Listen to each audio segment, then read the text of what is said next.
I think something many people are guilty of is pushing back on their creativity because they fear they're not good enough yet. Normally it's a tiny nagging question that pops into the back of your mind asking, how good do I actually have to be before I can start? It's not a surprising mindset, given that social media has warped the idea of creative worth into something that depends on like counts, or even by flooding us with beautifully rendered pieces that are captioned with 10-minute whip, making you feel completely worthless by comparison. With manga in particular, when a new series is announced and gains popularity, one of the first things people often praise or judge is the artwork. It is a visual storytelling medium, so that only comes naturally, especially when conversations cover composition, readability, or whether an art style is quote-unquote good or bad. But I think so many people would be shocked by just how many readers really don't actually prioritise the quality of the art. There's definitely a larger number of people who consider the more detailed the artwork is, the better it is. And that's also why, if you're someone potentially looking to become a comic artist, this particular mindset can leave creatives to put pressure on themselves to only upload their work once they've refined or honed their skills.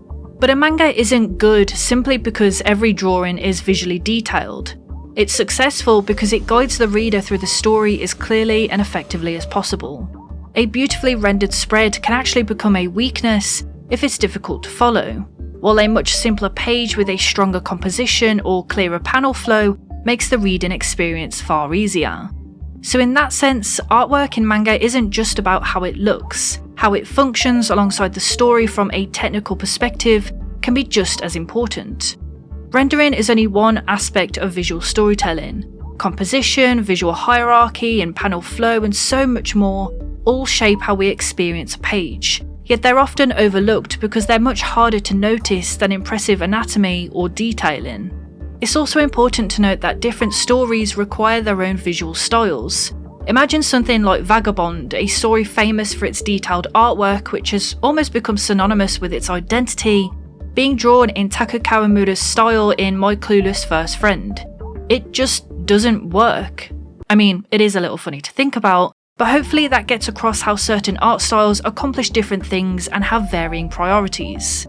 Take Taiyo Matsumoto for example. Matsumoto's art style has often been called unconventional and ugly, but his prioritization of expressionistic artwork is what makes stories like Ping Pong and Sunny so memorable and identifiable, earning not just accolades but also fans across the globe.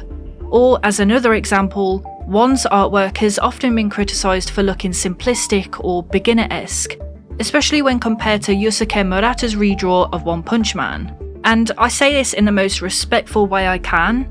Yeah, you can tell drawing itself wasn't One's forte at the beginning, but contextually, he originally posted One Punch Man on a free blog because he just wanted to tell a funny story, regardless of his drawing ability. Mob Psycho and One Punch Man's greatest strength was never the artwork. They both garnered millions of fans because one is a master of storytelling, and to defend him, his sense of composition is genuinely great too. Like, let me ask you this. If Murata completely redrew Mob Psycho 100, would it actually become a better manga? To some the answer might feel obvious. Murata is widely considered one of the greatest manga artists working today, so surely the artwork would improve. But would the manga? It's surprisingly difficult to answer because improving the technical artwork doesn't necessarily improve the overall reading experience of the story. This also highlights just how subjective our perception of artwork can be. Just because an art style doesn't appeal to you doesn't necessarily mean it's failing at what it's trying to achieve, or that it's unable to appeal to others. Kyu Hayashida's work, for example, is messy and super gritty and often faces accusations of being ugly or overwhelming, which pretty much describes the world of Dorohedoro. The world is supposed to feel dirty and violent. Cleaning up that artwork would arguably make the manga feel far less suited to the story it's trying to tell. Hayashida's collage work is so recognisable that, without even seeing her name attached to the artwork, you'd be able to recognise it as her style, which is a massive strength in itself. The same could be said for My Lesbian Experience with Loneliness, or even Until I Love Myself, both of which many consider to have pretty standard and simple art styles that rarely feature in conversations about manga with the best art. And yet, much like Dorohedoro, they garnered dedicated readerships and critical acclaim. None of these series are trying to impress readers with jaw-dropping artwork. Though personally I'd argue Dorohedoro looks amazing, they're instead trying to make you understand what their creators are trying to say.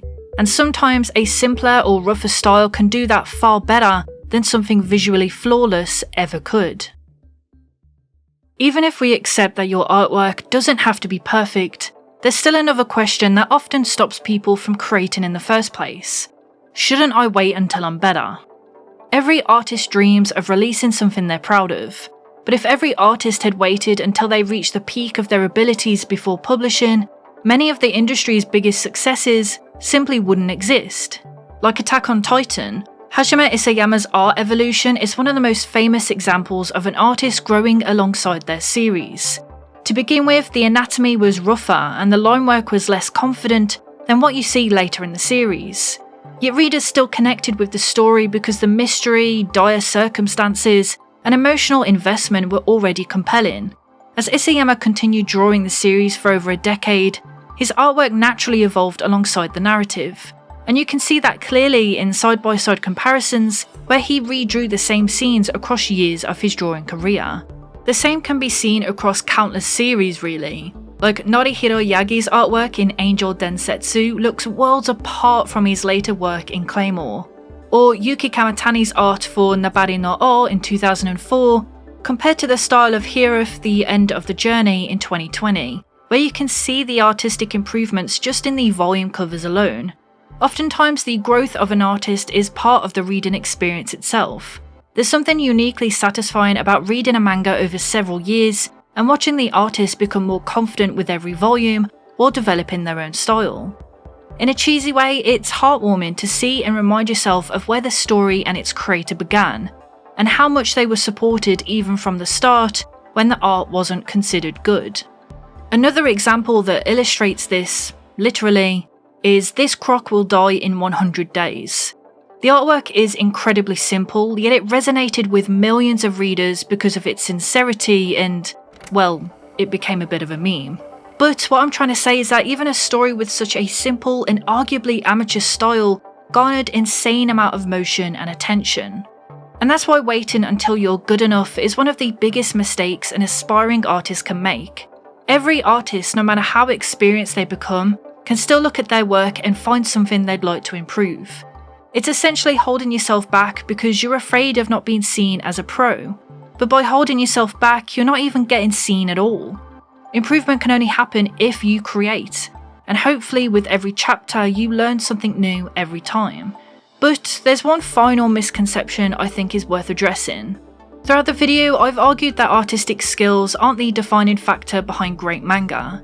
There are plenty of series praised for their breathtaking illustrations, but they're criticised for weaker storytelling or character writing. Sometimes the art alone isn't enough to keep readers invested. Goku Rakagai is an interesting example of this. It started with an interesting premise, and Yuto Sano's artwork was, and still is, phenomenal, with some of the best character art in the game. And yet many have complained about its lack of originality, or that the plot just isn't all that great, and has floundered as it's progressed. A similar thing happened to Food Wars, where many readers felt the story lost momentum, to put it lightly, during its later arcs, despite Shun Saeki's artwork remaining consistently excellent from beginning to end. In both cases, the illustration stayed consistently high quality. What changed was how invested people were in the story itself, because the writing quality dipped. That's why I don't think beautiful artwork alone has ever been enough to carry a manga. It might convince someone to pick up the first volume, but it's the story that convinces them to keep reading.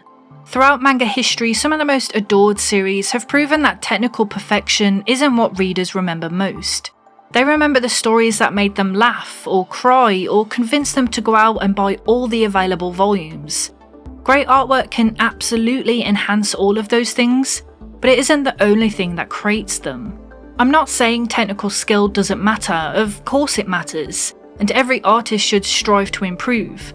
But a person's artistic skill is only one part of what makes manga memorable, or what helps it reach the hearts of its readers. So stop holding yourself back because you're worried your work isn't good enough. Watching an artist gradually find their voice is part of what makes following manga so rewarding. Hey guys, thanks for watching to the end of the video. As always, I want to give a massive shout out to everyone on Patreon, on the YouTube memberships, for supporting the channel. It means a lot, and I'll put links in the description if you want to join either. With the Patreon, you can get your name in the credits. Either way, I'm not sure which way, and you'll get access to tutorials, my Discord, etc, etc. It really helps out the channel, so I appreciate it if you join. Other than that, I don't have much else to say because the next video is actually going to be somewhat of a announcement video, for lack of better terms. It's not a bad change or bad announcement. I hope to think it's a good one, and it's one that definitely benefits me and hopefully you guys as well. I've tried to do a mix of both. You can expect a video in a few weeks kind of going into the details of it, because this is going to be a change going forward on the channel. So yeah, I don't have much else to say other than that, so I'll catch you guys on the next one.